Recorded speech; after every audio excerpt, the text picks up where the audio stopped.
பார்த்திபன் கனவு பாகம் 2 அத்தியாயம் 22 சிறு தொண்டர். நான் மீனாட்சி.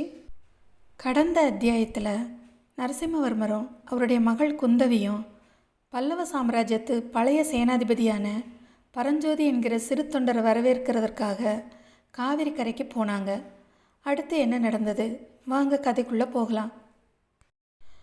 உறையூருக்கு மேற்கே காவிரி நதியிலிருந்து சற்று தூரத்தில் ஒரு அழகான தாமரை குளம் இருந்தது. அந்தி நேரமானபடியால் அத்தடாகத்தை அழகு செய்த தாமரை மலர்கள் எல்லாம் அச்சமயம் இதழ் கூம்பி இருந்தன. மேல்வானத்தை பொன்மயமாகச் செய்து கொண்டிருந்த சூரியன் சுழலுகின்ற தங்கத்தட்டை போல் அதிவிரைவாய் கீழே இறங்கிக் கொண்டிருந்தான்.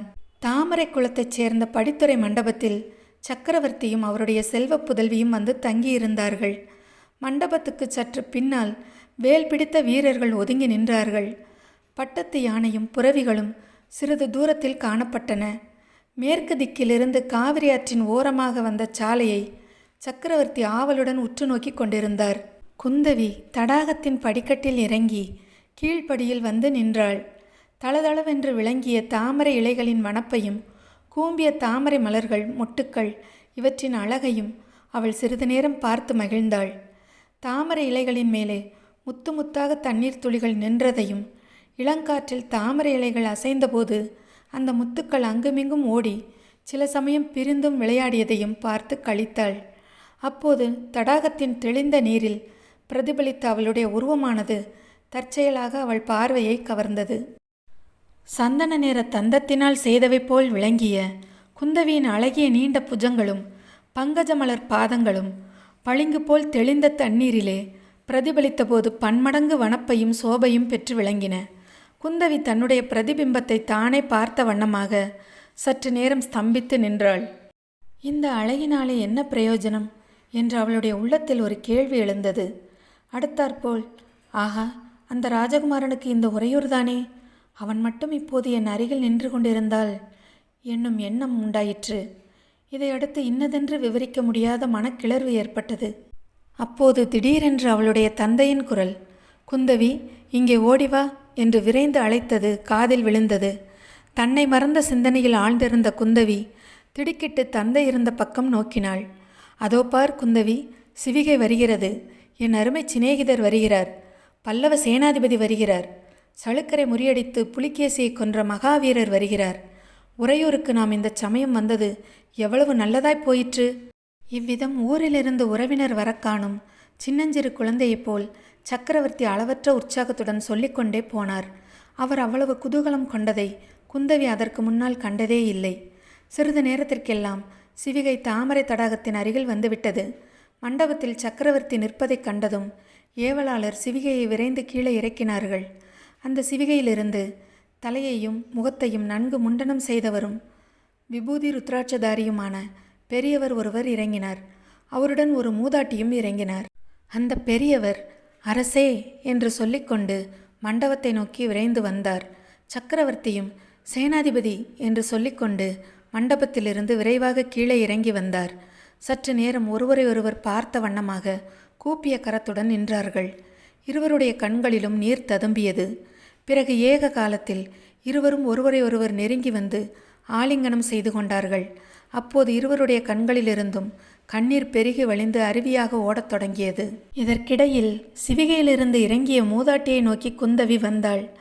அவருக்கு குந்தவி நமஸ்காரம் செய்ய எத்தனிக்க அந்த அம்மையார் அதற்கு இடங்கொடாமல் அவளை தம்முடன் சேர்த்து அணைத்து கொண்டு, குழந்தாய், பிறைசூடும் பெருமானுடைய அருளால் உனக்கு எல்லா மங்களமும் உண்டாகட்டும். உன் மனதிற்கிசைந்த மணவாளனை அடைந்து தீர்க்க சுமங்கலியாய் வாழ்வாய் என்று ஆசிர்வதித்தார். இவ்விதம் அவர் ஆசி கூறிய போது குந்தவியின் தேகத்தில் புலகாங்கிதம் உண்டாயிற்று. பரஸ்பரம் ஆலிங்கனம் செய்து கொண்டு ஆனந்த கண்ணீர் சொரிந்த சக்கரவர்த்தியும் அவருடைய பழைய சேனாதிபதியும் சிறிது நேரத்திற்கெல்லாம் சற்று விலகி ஒருவரை ஒருவர் பார்த்து கொண்டு நின்றார்கள். உறையூருக்கு நான் இச்சமயம் வந்தது எவ்வளவு அதிர்ஷ்டம்! இல்லாவிட்டால் உங்களை பார்த்திருக்க முடியாதல்லவா? நீங்கள்தான் என்னை அடியோடு மறந்து விட்டீர்கள். காஞ்சிக்கு வருவதே இல்லை என்றார் சக்கரவர்த்தி. அரசே, தங்களை நான் மறந்து விடுவதா? தென்னாட்டில் நான் தரிசித்த ஒவ்வொரு ஸ்தலத்திலும் தங்களுடைய நினைவு எனக்கு உண்டாயிற்று. இந்த திவ்ய கஷேத்திர யாத்திரையில் தாங்களும் என் கூட இல்லையே என்று எவ்வளவோ வருந்தினேன். கடைசியாக பழனி மலையில் எழுந்தருளி இருக்கும் ஆண்டவனை தரிசித்த போதும் தங்களுடைய நினைவுதான் எனக்கு. அவருடைய சந்நிதியில் நான் விரும்பியது உடனே நிறைவேறிவிட்டது. இங்கே வந்ததும் தங்களை பார்த்தேன். சேனாதிபதி, பிரபு, என்னை அவ்விதம் அழைக்க வேண்டாம். பரஞ்சோதி, அது என் பூர்வ ஜென்ம பெயர். அதை இப்போது கேட்க பிடிக்கவில்லை.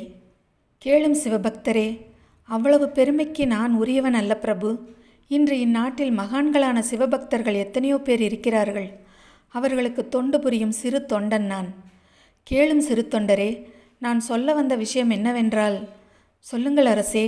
இந்த உலகத்தில் நான் செய்து முடிக்க வேண்டிய காரியங்கள் இன்னும் 2 பாக்கி இருக்கின்றன. அவற்றை முடித்துவிட்டால் நானும் உங்களைப் போல் துறவு பூண்டு ஸ்தல யாத்திரை தொடங்கிவிடுவேன். ஆனால் உங்களைப் போல் தலையை முண்டனம் செய்து கொள்ள மாட்டேன்.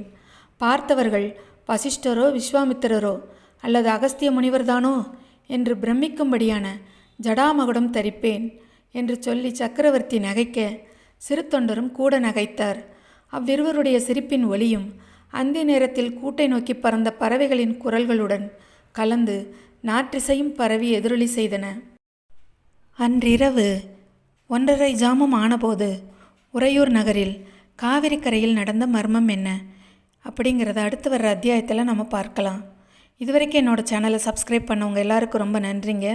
தொடர்ந்து கதையை கேளுங்க, சப்ஸ்கிரைப் பண்ணுங்கள், சப்போர்ட் பண்ணுங்கள். நன்றி.